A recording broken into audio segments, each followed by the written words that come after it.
Hello students, previous video में हमने gases के लिए चार मेजरेबल क्वांटिटीज को स्टडी किया।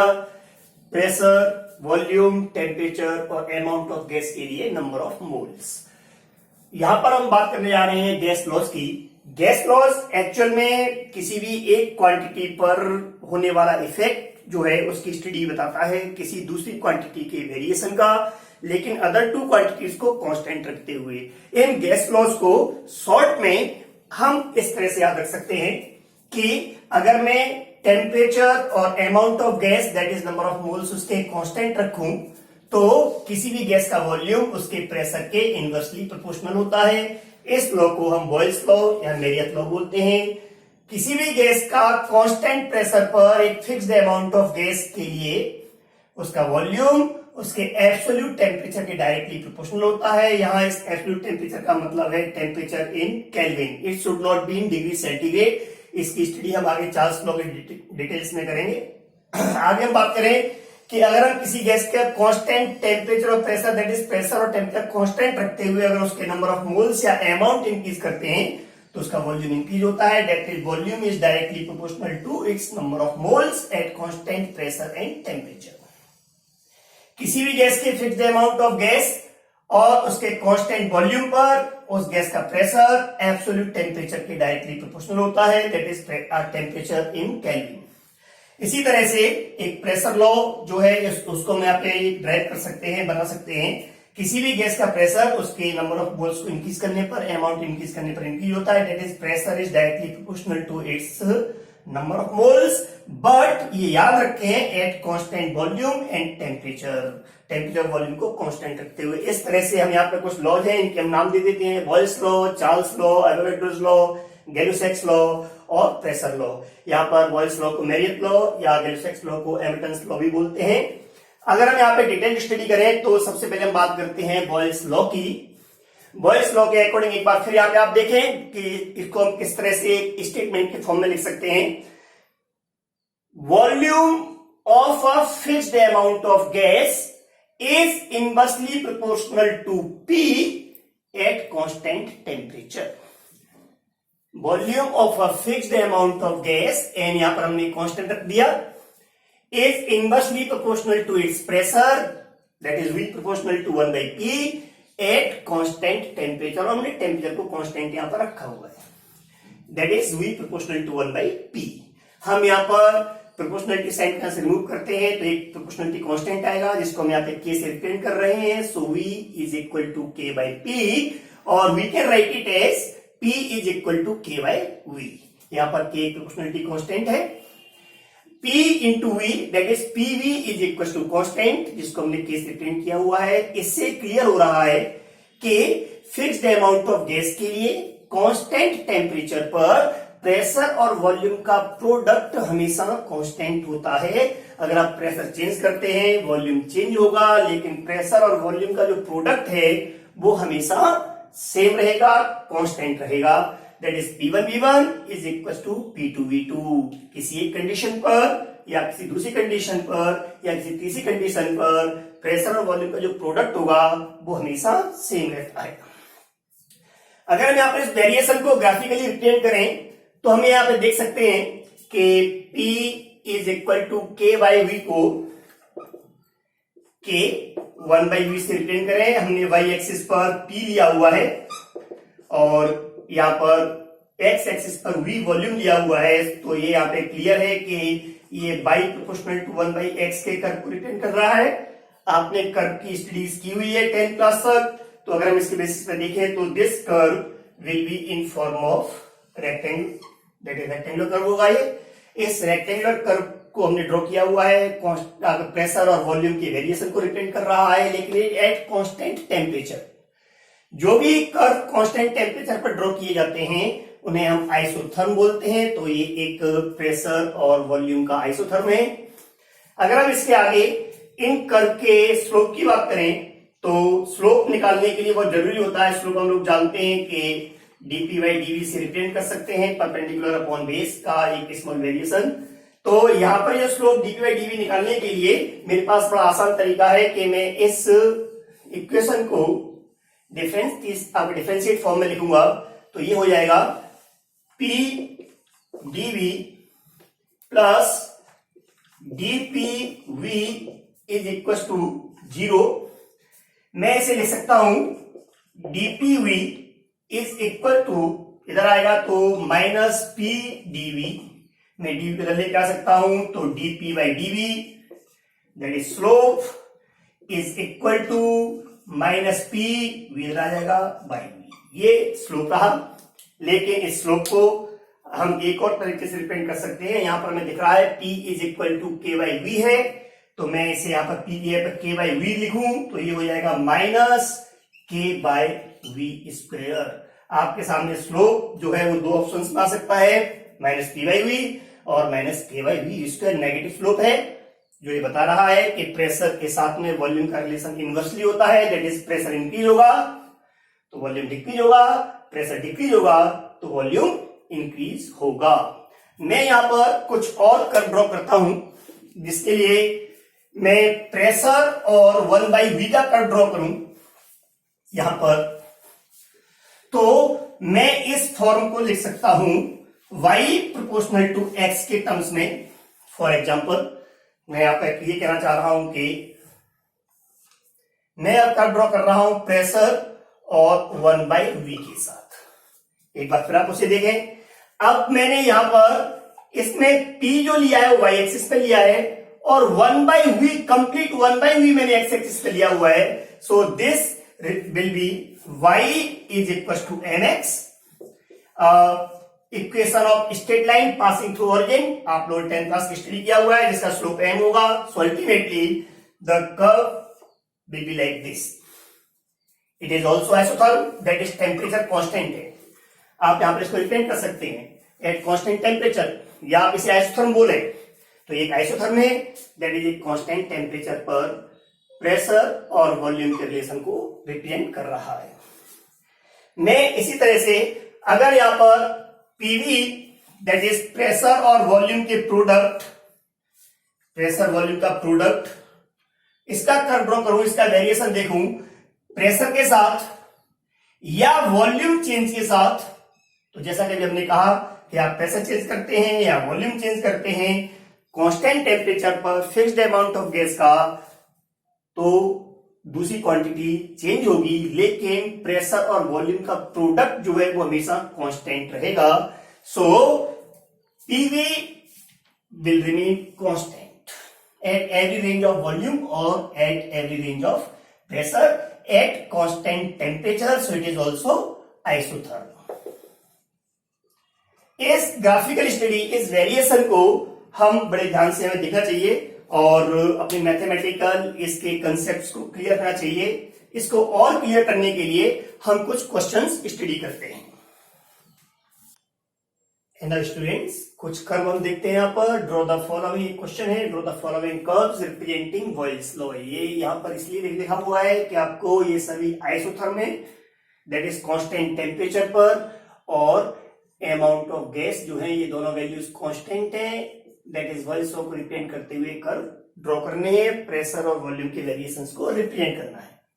सबसे पहला कर्व है P by V versus 1/v square का, दैट इज y एक्सिस पर P बाई V और x एक्सिस पर 1/v स्क्वायर अगर हम लेते हैं तो कर्व का नेचर क्या होगा। हम लोग जानते हैं, अभी कुछ देर पहले ही हमने पढ़ा कि बॉयल्स लॉ ये कहता है कि pressure is equal to K by V।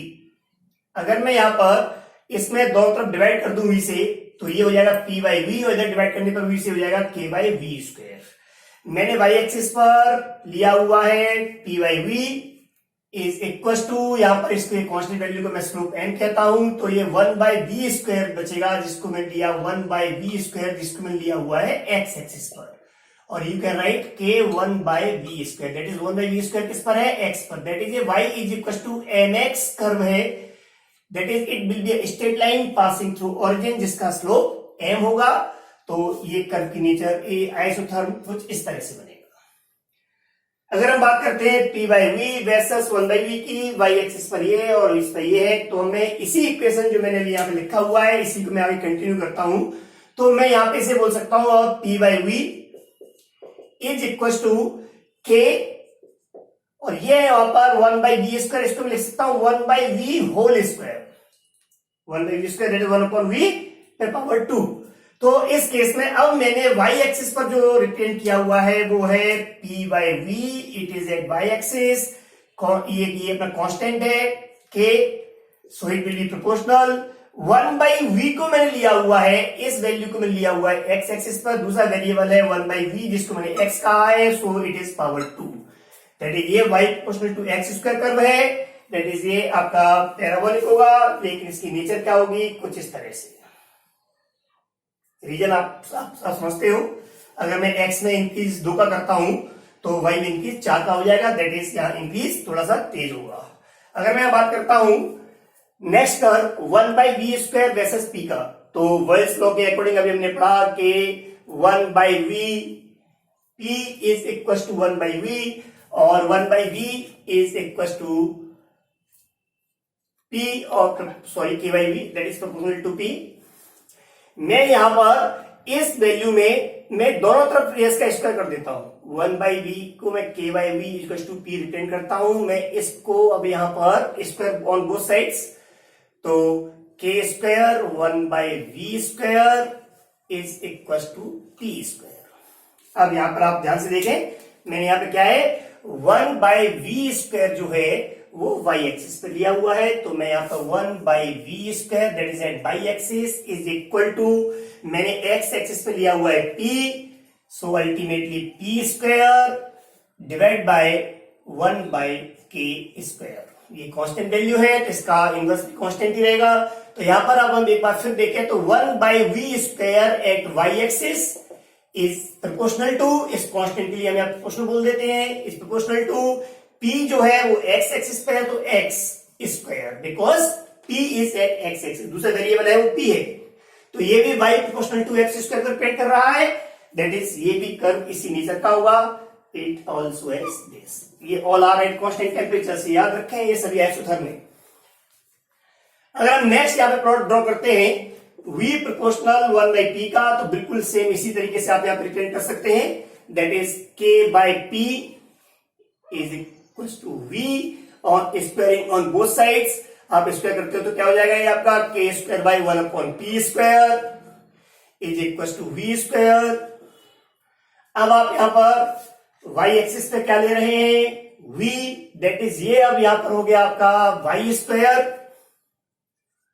क्योंकि v क्या है y एक्सिस पर है, सो ये v का square that is y square is equal to constant के लिए आप प्रोपोर्शनल साइन लगाएं, और 1 अपॉन पी स्क्वायर, एक complete value 1 upon P square है वो आपका एक्स एक्सिस पर है, so by proportional to X, और अब आप इसको लिख सकते हो और ये कर्व और y proportional to root X, आप दोनों तरफ रूट ले तो ये आपका क्या होगा y proportional to root x. इन दोनों कर्व की नेचर सेम होगी क्योंकि प्रेशर और वॉल्यूम दोनों ही पॉजिटिव क्वांटिटी हैं, वॉल्यूम भी नेगेटिव नहीं होता, अगर किसी का वॉल्यूम है तो वैल्यू पॉजिटिव ही होगी, और इसी तरह से किसी गैस का प्रेशर है वो भी कभी नेगेटिव नहीं होता। जब दोनों ही वैल्यू y और x दो वेरिएबल्स दोनों ऑलवेज पॉजिटिव हैं तो y स्क्वायर प्रोपोर्शनल x और y प्रोपोर्शनल रूट x के कर्व की नेचर सेम होगी, ये भी पैराबोलिक होगा, but now it's nature will be like this. अब यहां पर जो है वो वैल्यू में इंक्रीज ज्यादा होगा x में तो y में इंक्रीज कम होगा, या इस इंक्रीज के अकॉर्डिंग हमें वैल्यू को देखना है कि कम करते हैं तो ज्यादा इंक्रीज होगा। नेक्स्ट कर्व है पीवी स्क्वायर वर्सेस v का, जैसा कि हम लोग जानते हैं PV is equal to constant k, मैं दोनों साइड में v से मल्टीप्लाई करूं तो ये हो जाएगा PV square is k v, PV square तो मैंने y एक्सिस पे लिया हुआ है और ये m डॉट x एक्सिस पे v को लिया हुआ है, that is y equal to mx, straight line passing through origin, this curve like this. All are isotherms at constant temperatures, ये आप हम रिप्रेजेंट कर सकते हैं कि eight constant temperatures.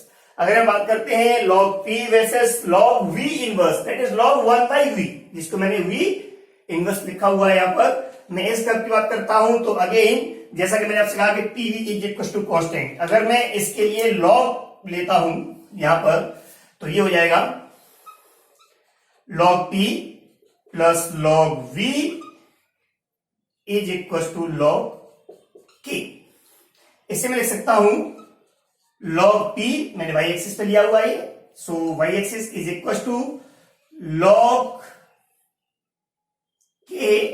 Minus log V. और इस वैल्यू को फिर मैं रिप्रेजेंट कर रहा हूं, एक बार ध्यान से देखें आप। Log P is equal to log K plus, यहां पे जो अपना -1 है इसको मैं यहां पे प्लस में चेंज करता हूं तो ये 1/v हो जाएगा। 1/v को हम बोल सकते हैं v inverse, that is plus log v inverse.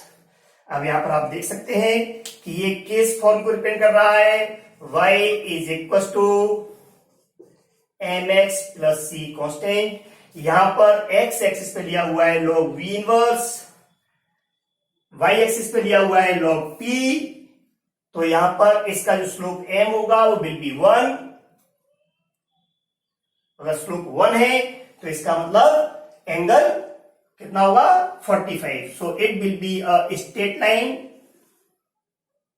Like this having intercept log k, ये c है यहां पर, और इसका एंगल होगा 45 डिग्री। जैसा कि हम लोग जानते हैं कि slope m is tan theta is equal to, अगर 1 हो तो थीटा विल बी 45 डिग्री, क्योंकि tan 45 वैल्यू 1 होती है। अब नेक्स्ट, अब हमें आप जो ड्रॉ कर रहे हैं कर्व वो है log p versus log v का। आप यहीं पे देखें, ये y एक्सिस पर है log p, ये इज इक्वल टू ये इंटरसेप्ट c कांस्टेंट। मैं इसको लिख सकता हूं -1 इंटू log v। ये यहां पर जो ये वैल्यू है log v, ये x एक्सिस पर है, सो अल्टीमेटली m स्लोप यहां पे है -1। तो हम यहां पे कह सकते हैं कि here it is also y is equal to mx plus c भी फॉलो कर रहा है, लेकिन अब जो m स्लोप है, क्योंकि यहां पे आप देख सकते हैं log p is equal to minus log v, में से इस माइनस log v को आगे लिख सकता हूं प्लस log k, इस रिपीट कर सकते हैं। सो m विल बी -1, और m अगर -1 है इसका मतलब ये हुआ कि tan थीटा की वैल्यू -1 है, so ultimately theta will be 135 degree.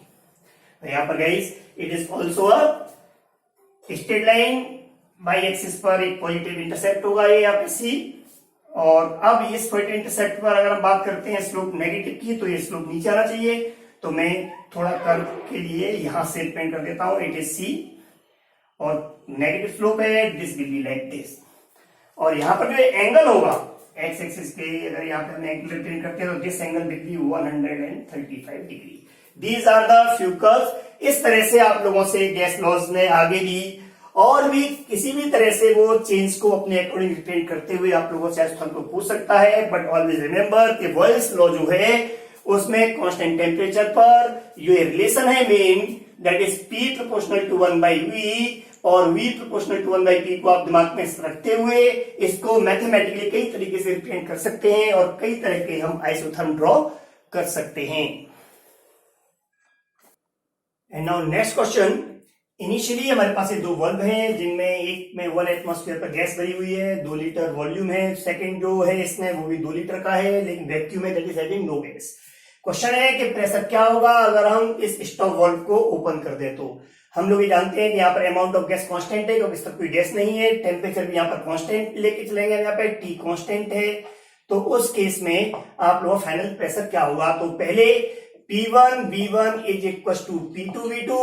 P1 यहाँ पे प्रेशर 1 atm है, यहाँ पर volume 2 litre is equal to P2 हमसे पूछा है final pressure, and volume final जो हो जाएगा वो गैस पूरे में, तो 2 + 2 दैट इज 4 लीटर। ये यहां पर आपको याद रखना है कि ये जो अपना कनेक्टिंग ट्यूब है इसका वॉल्यूम हम नेग्लिजिबल लेके चलते हैं, मोस्टली क्वेश्चंस में मेंशन भी होता है। So ultimately P2 is equal to 1/2 atm। It is your answer. Next question is 50 ml of air at normal pressure. Normal pressure से मतलब है 1 atm, या पहले आप इसको समझें, दैट इज 760 torr, और is compressed to 38 ml, taking temperature constant, temperature constant है, अमाउंट भी गैस का कांस्टेंट है, सो अल्टीमेटली बॉयल्स लॉ लगेगा। यहां पर आपको फाइंड करना है इंक्रीज इन प्रेशर, प्रेशर कितना इंक्रीज हुआ है। तो पहले हम फाइनल प्रेशर पता करते हैं। P1 V1 is equal to P2 V2। पहले प्रेशर जो है वो 760 torr है, वॉल्यूम उस समय इसका 50 ml, and the pressure P2 find करना है। वॉल्यूम है इसका 38 ml, दोनों ml में, इसलिए नो प्रॉब्लम, वॉल्यूम की यूनिट सेम होनी चाहिए। यहां से हम इसको डिवाइड करें तो ये 20 times, so P2 is equal to 1000 torr. तो यहां पर इंक्रीज कितना हुआ, सो increase in pressure is equal to P2 minus P1, that is 1000 minus 760, that is 240 torr, or we can say 240 mm of Hg, millimeter of Hg। अगर हम बात करते हैं gas is present at a pressure of 2 atmosphere, हमें यहाँ pressure पहले mentioned है, pressure 2 atmosphere.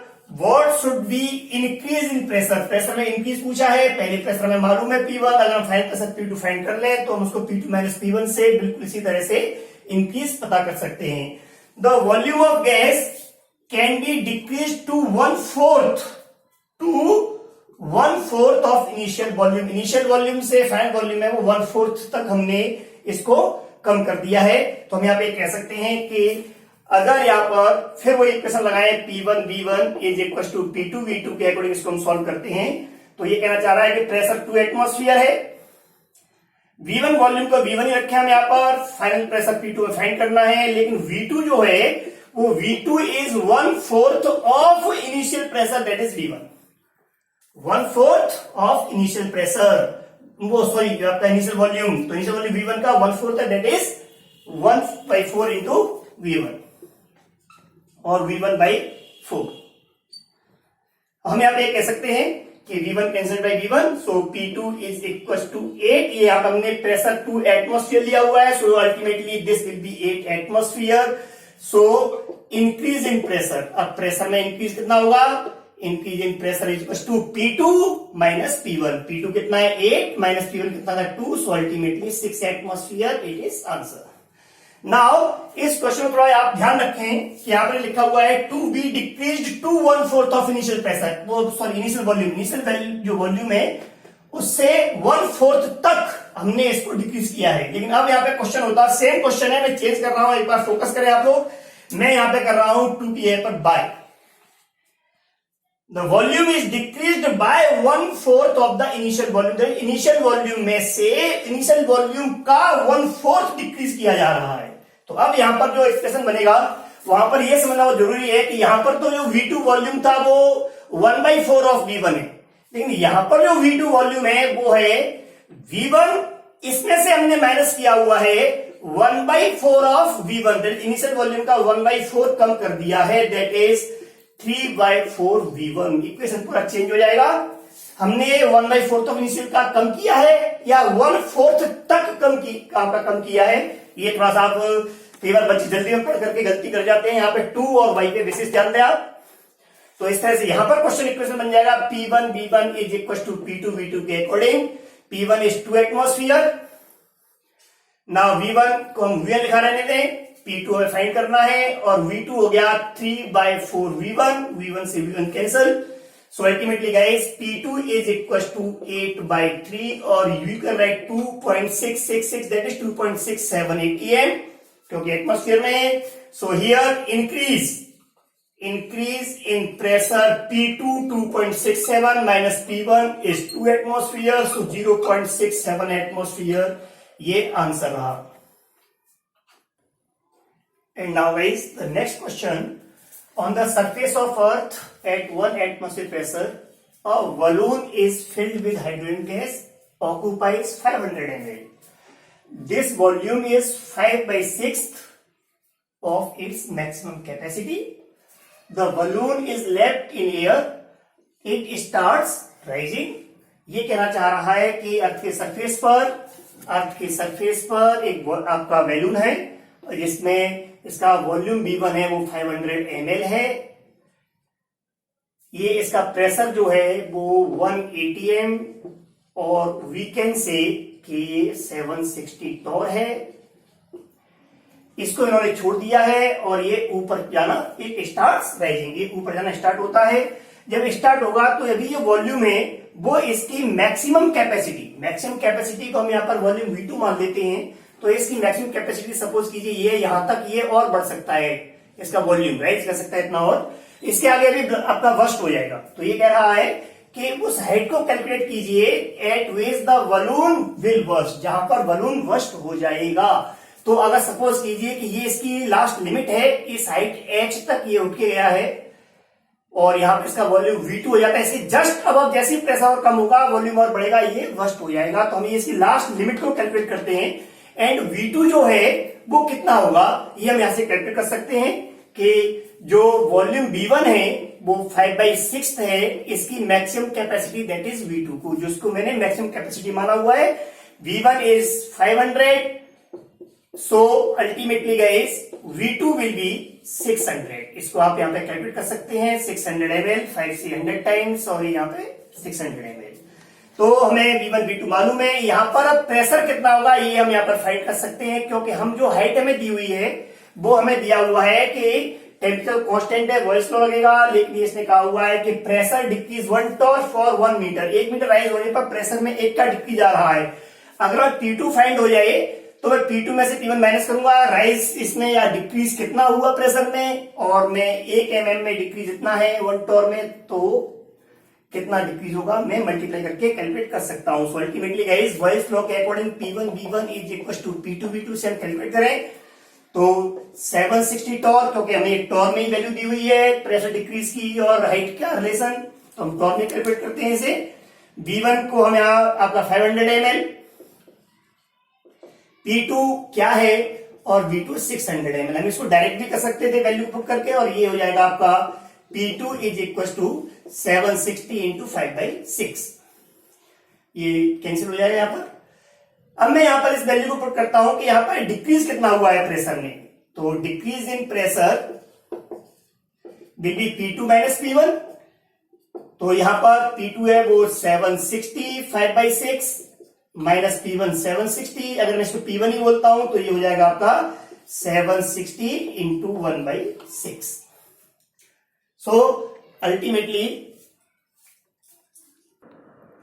ये यहां पर माइनस 760 1/6 दैट इज डिफरेंस है। P1 यहां पर ज्यादा है, P2 कम है, तो हम यहाँ डिफरेंस लेके चलेंगे, तो डिफरेंस जो होगा डेल्टा P में वो हम पॉजिटिव साइन लेके चलेंगे। 760 इंटू 1/6, इसको हम यहाँ पे डिवाइड करें तो 6 1 जा 6 6 2 जा 14 636 6 दैट इज 67 टॉर। हमसे आप पूछा हुआ हाइट कितनी होगी, हम लोग जानते हैं कि हाइट जहां तक ये पहुंच रहा है विल बी इक्वल टू, ये कितने टॉर डिक्रीज हुआ 126.67 टॉर। एक टॉर पर कितनी हाइट आपकी डिक्रीज हो रही है, एक टॉर पर कितनी हाइट है यहाँ पर 1 मीटर राइज हो रही है, so into 1 that is 126.67 metre height तक ये बलून जाएगा। इससे ऊपर जाते प्रेशर डिक्रीज होगा और वो बस्ट हो जाएगा। And now the next question, air को ट्रैप किया गया है एक हॉरिजॉन्टल ग्लास में, ये है सोन बिलो 36 सेंटीमीटर, यहाँ पर मर्करी कॉलम है, इट इज Hg।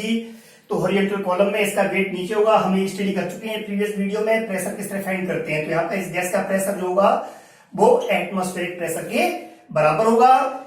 इन्होंने कहा है कि अगर मैं ट्यूब को held vertically keeping open and up, that is मैं इस ट्यूब को इस तरह से रख रहा हूं, ओपन एंड अप है।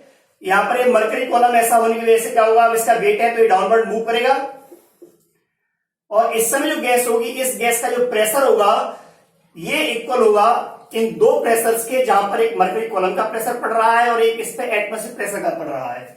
तो यहां पर जो गैस का प्रेशर ये होगा P, इसको हम प्रेशर P2 मान लें, और यहां ये प्रेशर इस गैस का भी इनिशियली वो P1 है, ये यहां पर 1 atm के बराबर होगा एटमॉस्फेरिक प्रेशर के, लेकिन जो P2 प्रेशर है वो इक्वल होगा 1 atm, ये एटमॉस्फेरिक प्रेशर तो यहां पर एज इट इज है 1 atm प्लस ये मर्करी कॉलम का, और ये कितना है 36 सेंटीमीटर का मर्करी कॉलम है, so it is 36 centimetre of Hg। 1 atm हम जानते हैं सेंटीमीटर ऑफ Hg में 76 होता है, तो 76 plus 36 that is 112 centimetre of Hg। P1 हमारा जो है ये है is equal to 76 centimetre of Hg that is 1 atmospheric pressure. Volume यहां पर अगर हम बात करें तो ये ट्यूब है, इसका क्रॉस सेक्शन एरिया आप यहां पे सेम A मान लें, the cross section area is A। यहां पर इसकी जो लेंथ है ये 19 सेंटीमीटर है, ये गिवन है यहाँ पर। कि जब इसको हम बर्ड करते हैं तो length of air column shrinks to 19 centimetre, 19 तक श्रिंक हो गया है, that is it is 19 centimetre. और इनिशियली इसने पूछा है कि what is the length at which mercury column shift, mercury column कितना शिफ्ट हुआ है। तो हम इसमें ये पता कर लें कि इनिशियली लेंथ कितनी है, इट इज x सेंटीमीटर, मैंने सपोज कर ली है। क्रॉस सेक्शन एरिया वही a है, तो यहां पर वॉल्यूम क्या होगा, cross section area base a into height that is x। तो प्रेशर इंटू वॉल्यूम, यहां गैस जो है ट्रैप्ड है, अभी भी ट्रैप्ड है, गैस का अमाउंट कांस्टेंट है, टेम्परेचर कांस्टेंट है, दैट इज बॉयल्स लॉ लगेगा। बॉयल्स लॉ कहता है कि P1 V1 is equal to P2 V2। Initially pressure is 76 centimetre of Hg, volume is area of cross section into length of tube x, जिसमें air trap है उस हिस्से का लेंथ। Pressure is 112 centimetre of Hg into volume है area of cross section into length 19 centimetre.